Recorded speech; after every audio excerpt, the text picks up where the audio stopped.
ரஜினிகாந்த் நடிப்பில் வெளியான கூலி திரைப்படத்தை பற்றி அமீர் கான் விமர்சித்து பேசியதாக வெளியாகும் நேர்காணல் முற்றிலும் தவறானது என அமீர் கான் தரப்பு சார்பில் அதிகாரப்பூர்வமாக விளக்கம் அளிக்கப்பட்டுள்ளது. இது தொடர்பாக அமீர் கான் சார்பில் வெளியிடப்பட்ட அறிக்கையில் அமீர் கான் கூலி திரைப்படம் குறித்து எந்த நேர்காணலும் வழங்கவில்லை என்பதை திட்டவட்டமாக கூற விரும்புகின்றது. சமூக ஊடகங்களில் ஒரு போலி நேர்காணல் விளம்பருகின்றது. அதில் அமீர் கான் கூலி திரைப்படத்தை விமர்சித்ததாக கூறப்படுகின்றது.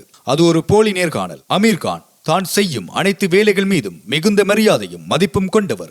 மேலும் அவர் தனது படைப்புகளை பற்றி எளிதாக பேசுவதில்லை. உண்மை என்னவென்றால் அமீர் கான் இன்னும் கூலி படத்தை பார்க்கவில்லை. அமீர் கான் படத்தை பார்க்கும் போது தன்னுடன் இயக்குனர் லோகேஷ் கனகராஜ் இருக்க ஆசைப்படுகின்றார். ஆனால் ஒரு சில காரணங்களால் அது இன்னும் நடக்கவில்லை. கூலியின் வெற்றி சம்பந்தப்பட்ட அனைவரின் தொலைநோக்கு பார்வை மற்றும் கடின உழைப்பை பற்றி நிறைய பேசுகின்றது. அந்த நேர்காணலும் அத்தகைய செய்திகளும் தவறானவை என்பதை நினைவில் கொள்ளவும் என்று அந்த அறிக்கையில் அமீர் கான் அவர்கள் கூறியிருக்கின்றார். இது இப்பொழுது சமூக வலைத்தளங்களில் பரவலாக பேசப்பட்டுக் கொண்டு வருகின்றது.